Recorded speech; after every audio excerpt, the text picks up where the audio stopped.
ایک مرتبہ جرمنی جانا ہوا، شہر کا نام میں ارادتاً نہیں بتاؤں گا،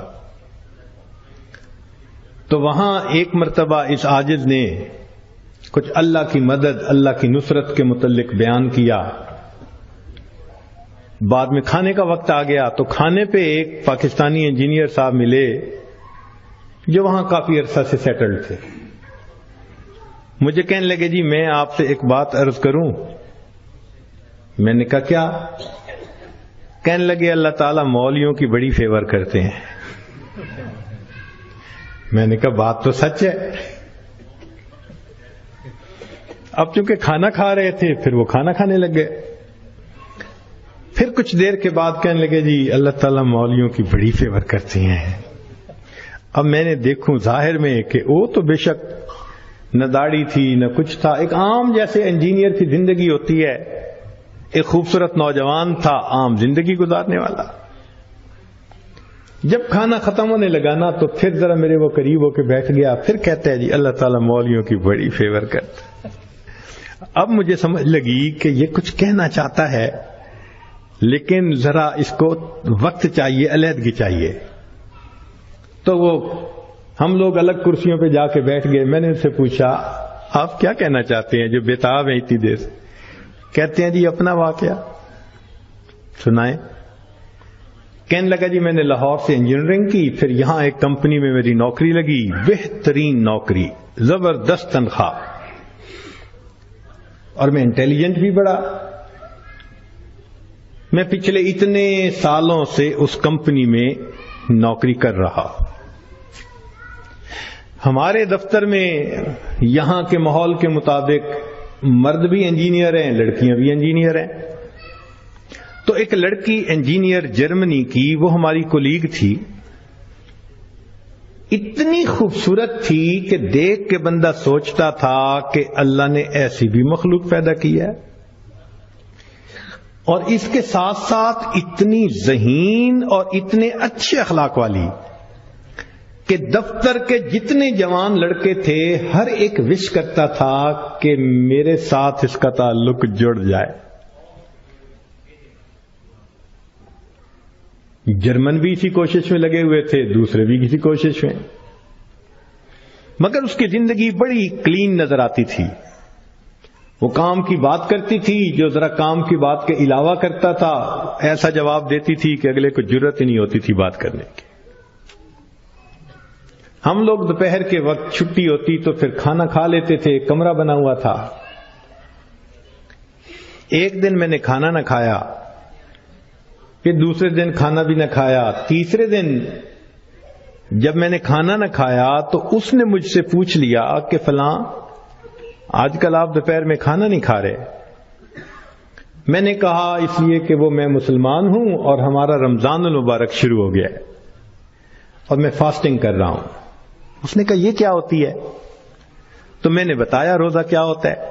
اس کو تھوڑا انٹرسٹ فیل ہوا، کہنے لگا میرے لیے تو بہت ہی اچھا ٹاپک مل گیا۔ میں نے بھی کھول کھول کے بتایا فاسٹنگ کیا ہوتی ہے، اور اس کے انٹرسٹ کو دیکھ کے کہا اچھا میں باقی باتیں تمہیں کل بتاؤں گا۔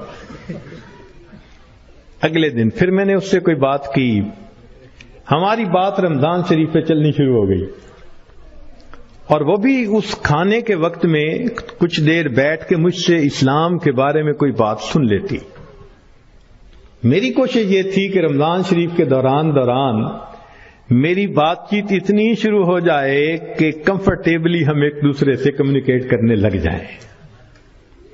جرمن لڑکے مجھے دیکھتے تو وہ مجھ سے بڑے خفا ہوتے، یہ اس کے ساتھ بیٹھ کے کیوں 10 منٹ باتیں کرتا ہے؟ بھائی جب سے ہم سے 1 منٹ بھی بات نہیں کرتی۔ خیر رمضان شریف ہونے تک مجھے اتنا اندازہ ہو گیا کہ اس کے ذہن میں اسلام کے بارے میں مزید جاننے کا بھی شوق موجود ہے۔ تو میں نے کچھ انگریزی کی کتابیں بھی اس کو منگا کے دیں کہ پڑھو، اور میں تو چاہتا تھا اللہ کرے یہ مسلمان بنے، پھر تو ہمارا ہی نمبر لگے گا، کیونکہ باقی تو سارے یہاں کافر ہیں۔ بڑی میری کوشش تھی اور میں بڑے خلوص سے کوشش کر رہا تھا یہ مسلمان بن جائے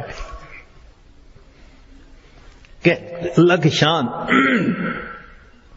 کہ جو باتیں میں بتا سکتا تھا میں نے بتائیں، اور کچھ باتیں اس کو میں نے کہا کہ بھئی تمہارے قریب اگر کوئی مسجد ہے، وہاں عالم ہے، تو ان سے کوسچن پوچھ لو۔ 6 مہینے اس لڑکی نے اسلام کو سٹڈی کیا، اور ایک دن آ کے وہ مجھے کہنے لگی کہ کل میں نے کلمہ پڑھ لیا ہے، اور میں نے دیکھا کہ اس نے اپنا سر بھی ڈھکا ہوا تھا۔ تو یہ اس بات کی دلیل تھی کہ یہ مسلمان بن چکی۔ میری تو خوشی کے انتہا نہیں تھی۔ میں نے عشاء کے بعد 10 رکعت شکرانے کے نفل پڑھے کہ یہ مسلمان بن گئی۔ میں کلیگ بھی ہوں، مسلمان بھی ہوں، اس کے پاس تو کوئی دوسری آپشن ہی نہیں ہے، تو اب میرا کام آسان ہو گیا۔ اب وہ جب موقع ہوتا نماز بھی پڑھتی، مگر زندگی چلتی رہی۔ سال میں ہمیں چھٹیاں ملتی تھیں جو اکثر وہاں کے مقامی لوگ یورپ میں ادھر ادھر بیچز پہ گزارا کرتے تھے۔ بات چلی کہ بھئی اس دفعہ چھٹیوں کا پروگرام کیا ہے؟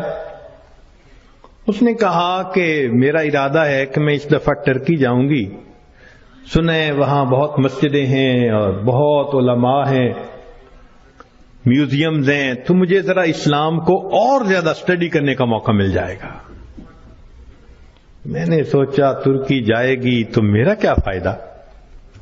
اب میں نے اس کو آئیڈیا دیا، فوڈ فار تھاٹ۔ میں نے کہا تمہیں کیا پتا، اصل تو دین پاکستان میں ہے۔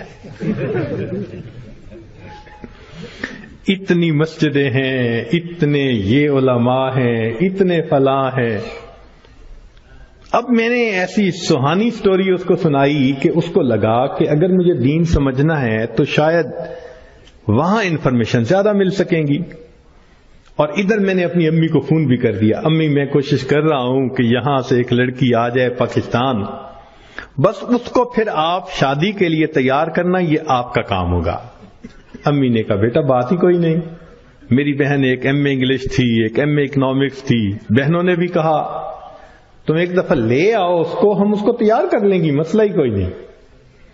اب میری کوشش کہ کسی طرح یہ سفر کرے۔ 2-3 دن وہ سوچتی رہی، پھر اس نے کہا کہ اچھا ٹھیک، میں نے ارادہ کیا ہے کہ ان چھٹیوں میں پاکستان جاؤں گی، مگر میں اپنی ارینجمنٹ خود کروں گی، تم فلائٹ نمبر بس بتا دو کب جا رہے ہو۔ تو میں نے کہا ٹھیک۔ اب جس دن میں نے فلائٹ پہ آنا تھا، اور اس نے بھی 2 لفظ کہے تھے کہ ہاں میں بکنگ کروا لوں گی، کہنے لگا کہ میں تو 1 گھنٹے یعنی 3 گھنٹے پہلے پہنچنے کی بجائے 4-5 گھنٹے پہلے پہنچا ہوا تھا۔ جلدی سے چیک ان کروا کے اب میں تلاش کر رہا تھا کہ کب آئے۔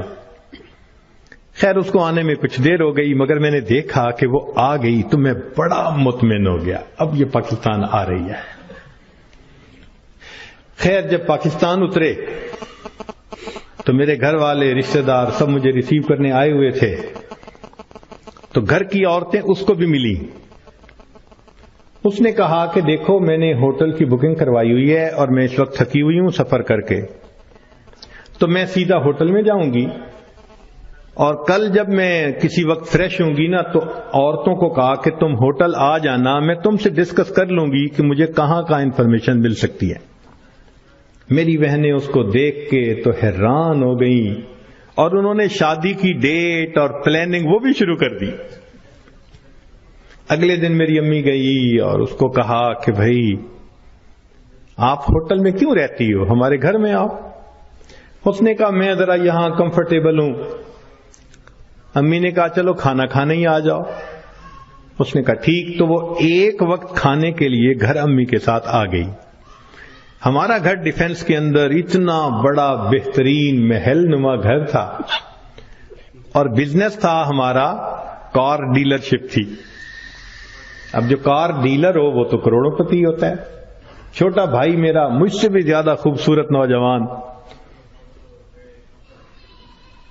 خیر میری بہنوں نے بڑی کوشش کی کہ بھئی کسی طرح وہ ہاں کر دے کہ میرے ساتھ اس کی شادی پہ وہ راضی ہے، مگر وہ خاموش ہو جاتی، وہ ہاں نہیں کرتی تھی۔ پریشانی ہونے لگ گئی، دن گزر رہے ہیں اور ہاں نہیں کر رہی ہے. تو کہنے لگے کہ ایک دن جو ہے امی نے کہا کہ بیٹا اگر تم سے وہ راضی نہیں تو تمہارا چھوٹا بھائی بھی تو ہے، ہم اس کی آپشن دے دیتے ہیں. میں نے کہا ٹھیک ہے کوئی بات نہیں. امی نے چھوٹے بھائی کی آپشن دے دی. وہ سن کے پھر چپ ہو گئی.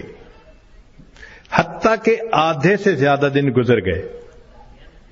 فرض کرو 20 دن اس نے رہنا تھا تو 10-12 دن گزر گئے. اب امی کو ذرا فکر ہونے لگ گئی کہ یہ نہیں مانے گی. ہم پریشان بھی تھے. اللہ کی شان ایک دن وہ امی کے ساتھ بیٹھی بات چیت کر رہی تھی. کچھ کہنے لگا میرے ایک چچا ہیں، تبلیغی بندے ہیں، سارا دن مسجد میں پڑے رہتے ہیں اور کام ہی کوئی نہیں ان کو. ان کا ایک بیٹا ہے اور اس بیٹے کو انہوں نے جامعہ اشرفیہ سے مولوی بنا دیا.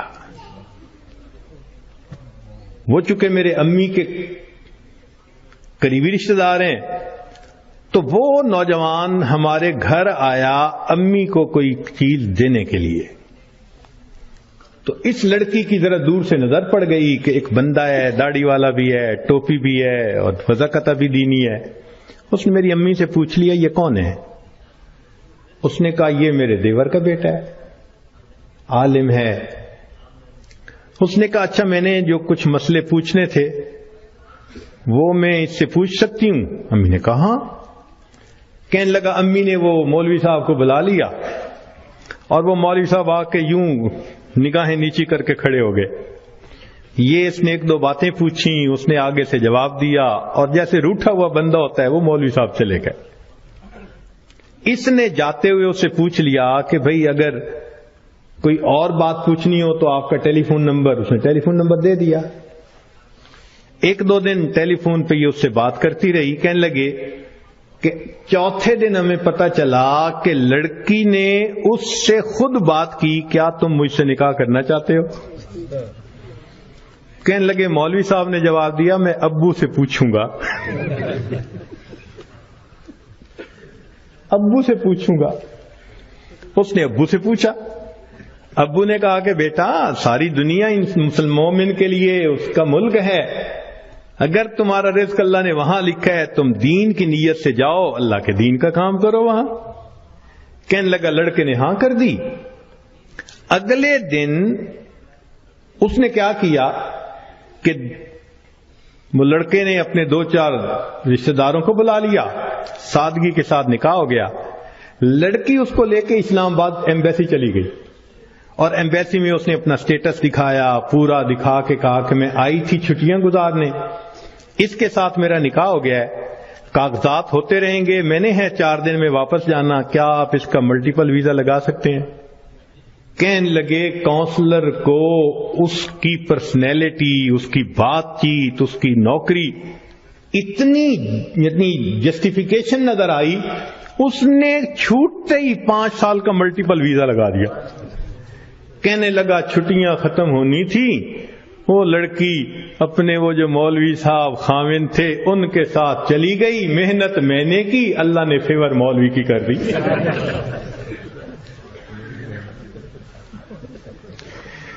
وَهُوَ يَتَوَلَّى الصَّالِحِينَ، وہ اللہ نیکوکاروں کا سرپرست ہے.